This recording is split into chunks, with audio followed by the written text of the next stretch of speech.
이번 세션의 주제는 발치 후 식립 시기에 관한 것입니다. S서울치과의 전인성 선생님은 굉장히 공격적인 프로토콜을 가지고 계시고 조용석 선생님께서는 상당히 느린 프로토콜을 가지고 계십니다. 그래서 두 분의 연자를 모시고 한번 이 주제에 대해서 들어보도록 하겠습니다. 조용석 선생님, 전인성 선생님, 앞으로 나와주십시오. 뉴스 속보 뮤직 속보 전해드립니다. 치과 의사로 활동하고 임플란트의 최고라 불리는 두 거장의 맞대결이 이루어져 화제가 되고 있습니다.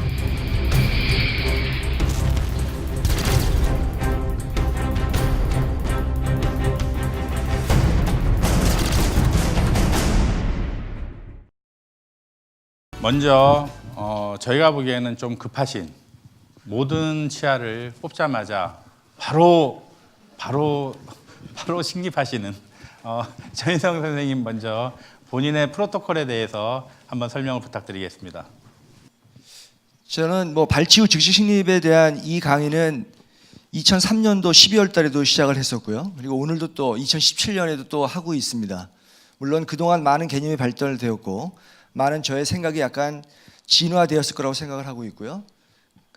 그 얘기를 오늘 한번 진솔하게 나눠보도록 하겠습니다.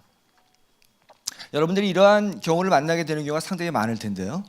지금 보면 여러분들의 머릿속에는 일단 이러한 37번 같은 이런 골파괴 소견을 만나게 되면 일단 본능적으로 발치와의 에이펙스 쪽을 먼저 보게 될 것이고요. 그리고 인접치와의 마지널 번을 연결하는 가상선을 머릿속으로 그리게 될 것입니다. 그리고 이와 동시에 밑으로 지나는 하치오 신경관을 늘 본능적으로 우리 느끼게 되는 것이죠. 과연 여기 임플란트를 이렇게 심을 수 있을 것인가? 이것이 디지털이 됐든 아날로그가 됐든 중요하지 않죠. 일단 적절한 초기 고정을 얻어낼 수 있을 것인가? 그리고 이때 신경순환을 피할 수 있을 것인가? 이런 것들을 늘 걱정하게 되기 때문에 결국은 여러분들이 하는 대부분의 경우는 발치 후 지연 식립으로 가게 된다는 것이죠. 제가 오늘 말씀드리고자 하는 내용은 그런 것들을 걱정할 필요가 보통 없다고 하는 것입니다. 지금 우리가 임플란트를 심고 적절한 초기 고정을 얻은 다음에 고리식을 시행했고 13년의 시간이 흘렀는데요. 지금 한 2년, 4년, 6년, 7년 간격으로 쭉 추적을 한번 해봤고요. 13년 후의 결과입니다. 지금 보면 아주 안정적으로 그 앞에 있는 치아가 오히려 치주염을 녹고 있는 상태를 발견할 수 있지, 발치 후 동시 식립했던 이 치아 임플란트는 아직도 전혀 문제가 없는 것을 관찰해낼 수가 있겠습니다. 저는 지금 제가 촛불이 됐든 태극기가 됐든 누가 옳은지를 얘기하려고 하는 것이 아니고 제가 어디에 속해 있는지는 알 수가 없습니다. 근데 어쨌든 이러한 얘기를 좀 진솔하게 풀어나가야 될 것이라고 생각이 듭니다. 우리가 발치를 하게 되면 사실은 여기에서 초기 고정을 얻어내서 임플란트 심는 게 어려운 일은 사실은 아니죠. 굉장히 쉽습니다. 물론 이제 시간이 지나서부터 우리가 이제 좀 어려운 상황을 만나게 되는데 우리가 5년 후나 10년 후나 20년 후에 임플란트를 심는 것이 아니기 때문에 사실은 이 발치 후 식립 시기에 관한 것은 1년 내에 관한 문제라고 생각이 듭니다. 오히려 치아를 뽑는 게 더 어려워요, 사실은요. 치아를 뽑는 게 사실은 어렵지 치아를 뽑고 임플란트를 심는 것은 그렇게 어려운 일이 아닙니다. 지금 보면 우리가 흔히 인도 가면 만날 수 있는 길거리에서 이제 치아 뽑는 걸 흔히 보게 되는데 이렇게 지금 야매로도 치아를 뽑고 이건 제가 뽑고 있는 거지만 야매로 뽑는 거나 제가 뽑는 거나 큰 차이가 없어요. 사실은 좀 아파하는 거 꽉 잡고 뽑으면 되는 거니까요. 어쨌든 치아를 뽑고 나면 환자는 좀 쓰러질 수 있지만 근데 어쨌든 그 치아는 이제 바닥에 버리잖아요. 그죠? 근데 어쨌든 이 치아를 뽑고 나는 거는 동일한 거예요. 이게 더 어려운 거죠. 그래서 치아를 뽑고 나면 이제 적절한 판막을 들어 올리고 여기다 이제 우리가 드릴링을 시행을 하는 것이죠. 드릴링에서 적절한 초기 고정 얻는 게 어렵습니까? 적절한 초기 고정 얻어내고 갭이 존재하고 있다면 갭에다가 뼈를 좀 이식해 놓고 그 다음에 적절한 판막을 보상해서 우리가 봉합을 해내면 되겠습니다. 일단 조심스러운 발치가 먼저 우선순위일 거라는 생각이 들게 되죠. 자, 제가 수술을 천천히 하는 이유는 사실은 제 철학과 연관이 있겠습니다. 가능한 환자를 만족시키고 또 제가 추구하는 수술이 있고요.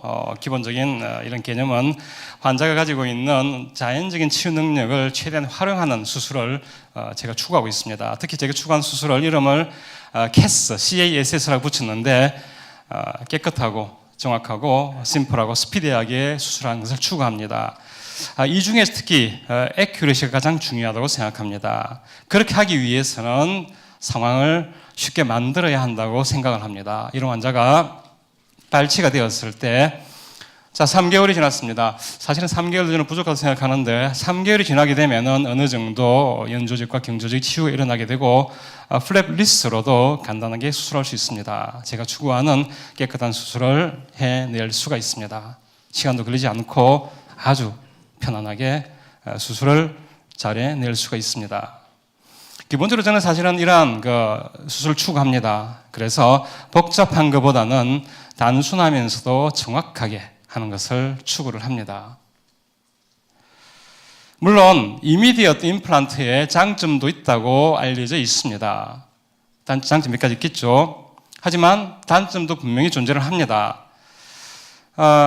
장점이라고 생각하는 것들을 제가 어디 책에서 보고 이렇게 적었는데 제가 하나 좀 이야기를 해보겠습니다. 정말로 이게 장점이냐 한번 보겠습니다. 본 리조옵션을 막는다. 즉시 식립해도 발치하고 나서는 흡수는 일어나죠. 상악 전치에 약간 심미적이지 않겠느냐, 더 심미와 직접 연관은 없습니다. 그리고 힐링 포텐셜이 좋다. 그래서 뼈가 생긴다는 것이 사실은 뒤두번이다. 항상 그렇지 않죠. 상태에 따라 달라지겠습니다. 환자를 잡아야 된다.